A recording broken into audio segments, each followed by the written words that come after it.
Hi views ಎಲ್ರಿಗೂ ನಮಸ್ಕಾರ. ನೀವು ನೋಡ್ತಾ ಇದ್ದೀರಾ ಭವಾನಿ ಕಿಚನ್ಸಿಂದ. ನಾನು ಭವಾನಿ. ಇವತ್ತು ನಾನು ತೋರಿಸ್ತಾ ಇರೋ ರೆಸಿಪಿ ಹೆಸರು ಎಗ್ ರೋಲ್, ಅಂದರೆ vegetable egg roll, chapati egg roll ಅಂತಲೇ ಹೇಳ್ಬೋದು. ಇದಕ್ಕೆ ಕಾಂಬಿನೇಷನ್ ಟೊಮೆಟೊ ಸಾಸ್ ಮನೆಯಲ್ಲೇ ಮಾಡ್ಕೊಂಡಿರೋಂಥದ್ದು.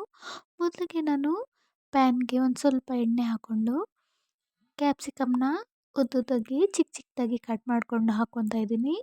ಇದು ಸ್ವಲ್ಪ ಫ್ರೈ ಆಗಿದ ನಂತರ ಚಿಕ್ಕದಾಗಿ ಕಟ್ ಮಾಡ್ಕೊಂಡಿರೋಂಥ ಕ್ಯಾಬೇಜನ್ನ ಹಾಕ್ಕೊಂಡು ಟೊಮೆಟೊ ಹಾಕ್ಕೊಂಡು ಒಂದು ಸ್ವಲ್ಪ ಉಪ್ಪು ಹಾಕಿ ಇದನ್ನು ಫ್ರೈ ಮಾಡ್ಕೋಬೇಕು. ಇದು ಚೆನ್ನಾಗಿ ಫ್ರೈ ಆಗೋಕ್ಕೆ ಬಿಡಬೇಕು. ಎಷ್ಟು ಬೇಕೋ ಅಷ್ಟು ಉಪ್ಪು ಹಾಕಿದ್ರೆ ಇದು ಸಾಫ್ಟಾಗಿ ಬೇಯುತ್ತೆ. ಇದು ಚೆನ್ನಾಗಿ ಬೆಂದಾದಮೇಲೆ ಒಂದು 3ರಿಂದ 4 ಸ್ಪೂನು ಟೊಮೆಟೊ ಕೆಚಪ್ನ ಹಾಕ್ಕೊಂಡು ಇದನ್ನು ಚೆನ್ನಾಗಿ ಬೇಯಿಸ್ಬೇಕು. ಇದರಲ್ಲಿ ನಾನು ಚಿಲ್ಲಿ ಏನು ಹಾಕೋತಾ ಇಲ್ಲ, ಯಾಕಂದರೆ ಇದು ಮಕ್ಕಳಿಗೆ ಕೊಡೋದ್ರಿಂದ ಅವರು ತುಂಬ ಖಾರ ಅಂತ ಹೇಳ್ತಾರೆ. ಸೊ ಇದಕ್ಕೆ ಟೊಮೆಟೊ ಕೆಚಪ್ಗೆ ಒಂಚೂರು ಖಾರ ಇರೋದ್ರಿಂದ ಇದಕ್ಕೆ ಚಿಲ್ಲಿ ಏನೂ ಹಾಕಿಲ್ಲ ನಾನು. ತುಂಬಾ ಚೆನ್ನಾಗಿರುತ್ತೆ, ಬೇಗನೆ ಮಾಡ್ಕೋಬೋದು. ಅವರು ಇದನ್ನು ನೋಡಿದ ತಕ್ಷಣ ತಿನ್ನೋ ಥರನೇ ಇರುತ್ತೆ.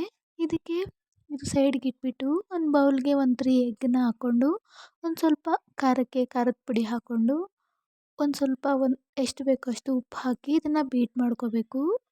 ಇದು ಚೆನ್ನಾಗಿ ಬೀಟ್ ಮಾಡ್ಕೊಂಡ್ಮೇಲೆ ಇದನ್ನು ಸೈಡ್ಗೆ ಇಟ್ಕೊಂಡ್ರೆ ಇದು 1-2 ನಿಮಿಷ ಅದಕ್ಕೆ ಉಪ್ಪು ಹಿಡಿಯುತ್ತೆ.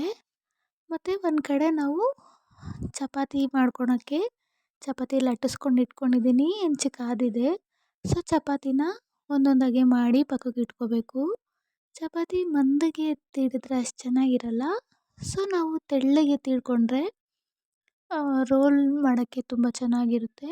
ಈ ಥರ ಎಣ್ಣೆ ಹಾಕ್ಕೊಂಡು ನಾನಿಲ್ಲಿ ಮೈದಾ ಯೂಸ್ ಮಾಡಿದ್ದೀನಿ. ಈ ಥರ ಎಣ್ಣೆ ಹಾಕ್ಕೊಂಡು ಇದನ್ನು ತೀಡ್ಕೊಂಡು ಸುಟ್ಕೊಂಡು ಸೈಡ್ಗೆ ಇಟ್ಕೋಬೇಕು. ಮತ್ತು ಬೀಟ್ ಮಾಡ್ಕೊಂಡಿರೋ ಎಗ್ಗನ್ನ ನಾವು ಯಾವ ಶೇಪಲ್ಲಿ ಚಪಾತಿ ತೀಡಿಟ್ಟಿದ್ದೀರೋ ಅದೇ ಶೇಪ್ಗೆ ಎಗ್ ಈ ಥರ ಮಾಡ್ಕೋಬೇಕು. ಅಂದರೆ ಆಮ್ಲೆಟ್ ಟೈಪ್ ಮಾಡ್ಕೋಬೇಕು. ಒಂಚೂರು ಇದ್ರ ಮೇಲೆ ಆನಿಯನನ್ನು ಹಾಕ್ಕೊಂಡು ಇದು ಸ್ವಲ್ಪ ಎಣ್ಣೆ ಹಾಕಿ ಇದನ್ನು ಬೇಯಿಸ್ಕೋಬೇಕಾಗುತ್ತೆ. ಇದು ಒಂದು ಕಡೆ ಬೆಂದರೂ ಓಕೆನೇ, 2 ಕಡೆ ಬೆಂದರೂ ಓಕೆನೇ.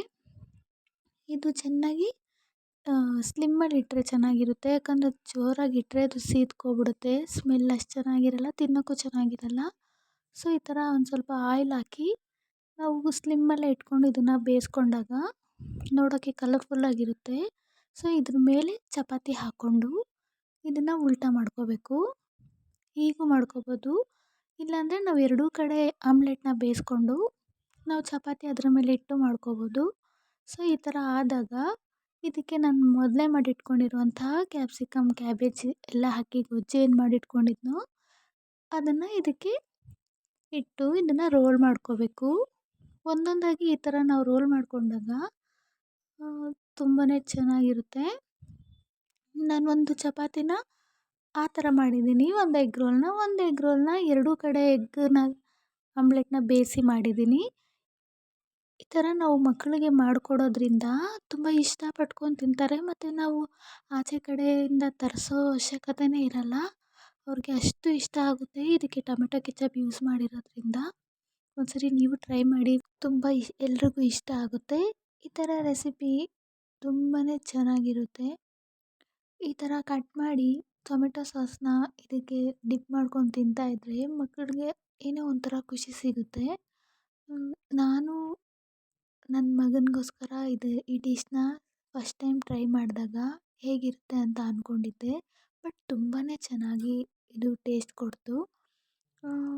ಇನ್ನೊಂದು ಏನು ಹೇಳಬೇಕಂದ್ರೆ ಇದರಲ್ಲಿ ಕ್ಯಾಪ್ಸಿಕಮ್ಮು, ಕ್ಯಾಬೇಜ್ ಹಾಕಿರೋದ್ರಿಂದ ಈ ಕಡೆ ವೆಜಿಟೇಬಲ್ ಆಗುತ್ತೆ, ಪ್ರೋಟೀನು ಆಗುತ್ತೆ. ನನ್ನ ವಿಡಿಯೋ ಇಷ್ಟ ಆದರೆ ಲೈಕ್ ಮಾಡಿ, ಶೇರ್ ಮಾಡಿ, ಸಬ್ಸ್ಕ್ರೈಬ್ ಮಾಡಿ.